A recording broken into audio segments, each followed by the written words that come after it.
Nou wil ik jou een story vertellen van een plooi. Je weet, hij was een oude man toen getrouwd. Die bij 45. En die vrouw was ook niet bij een jongere. En toen besef hulle nou maar, as hulle daar maar een paar kindertjes nou nageslagje daar stil, dan ze hulle moet gauw maken. Je weet, voor die fabrieken toemaken. En toen heeft het toch zo gekomen, dat bleef afgeleerd. Je weet, daar waar ons is afgeleerd. En hulle heeft toen binnen 7 jaar 6 kindertjes. Nou, je weet, hij heeft dus een plooie getapte man. Je weet, de man met hem 6 kinders en 7 jaar broer, hij is getapt. Maar die fabriek, die Antie is sterk. Die fabriek is nog fris. Zij zet ze met 2 stoelen voor. En toen op een dag, toen die oudste kindje naar moet school toe gaan, dorp toe, kosthuis toe. Toen is het nou een vreselijke ding daar op die plaats. Je weet, die vorige aand is alles recht gemaakt. Die kindse kleren is nog al lang voor die tijd recht gemaakt. Die kostblikken is gepakt met die beschuit en die eetgoed voor langs die pad. En die chefbakkie olie is gecheckt. En die petrol is volgepompt bij die drum uit. Dat is nog wel een groot chef custom, de oude jaren zo chef. En die volgende ochtend vroeg tussen in die bakkie. Die oom is nog achter die stier. Die enige wat naar school toe gaat, die staan nou stijf in die oom. Hand om die nek met die oom. Met zijn pepstar schoentjes en zijn wat sokketjes en zijn vaderbroekje en zijn wat hemdje. Hij had zo'n blauw kaartbord Casey hier in zijn linkerhand. Je weet maar, hij kaartbord Casey is een brandewijnbordel en een brik smelten, laat je net die hendel in je hand. En dan zit die Antie nou hier aan die andere kant.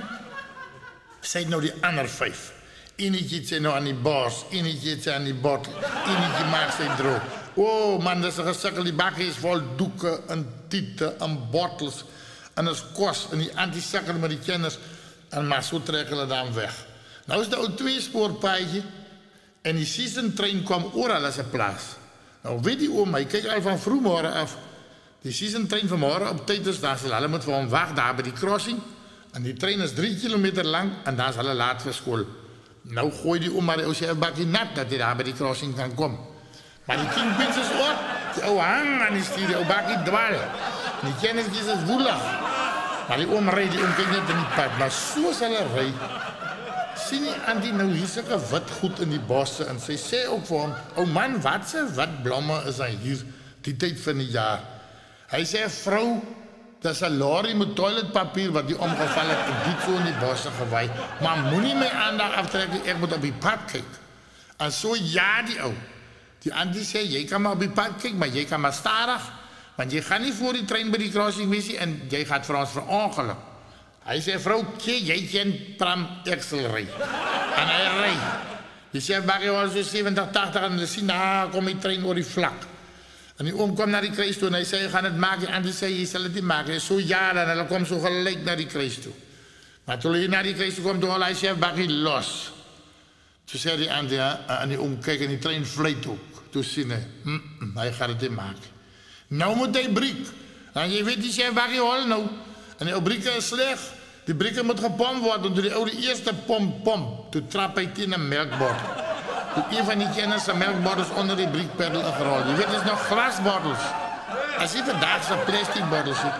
En die ook kijkt af. Want het smaakt maar dat die bakje al harder is aan die briekers. En hij ziet die bordel. Nou tel hij zijn knietje hier bij zijn kop voorbij. Hij wil nou die bordels om een moer toe trap daar onder die briek. En hij trapt met alles wat hij heeft en daar heeft hij die bordel uitgerold. En hij zegt dat is een brieken lok. Hij steekt zijn kop zo in de grond, dat hij die klippen zo schraapt, zoals een padskraper. Maar toen die bakje op staan, zei hij om. Toen zei die kennis zoals vliemust in die screen aan die binnenkant. En die Antische voorborstel ligt op die dashboard, die basborden zijn strepen klap niet. Die Antische ogen zijn nat kollet in die screen loopt druk. Ze heeft uit die bloemen uitgeglopt dat ze hang aan die voorziet. En toen alles staan, toen gleed die kinderen zo starig, zoals Patty in die reette af. Toen schreef die Antie zo terug naar bloemen en toen zei ze, papa, nou moet je terugstoten daar naar die toiletpapier toe.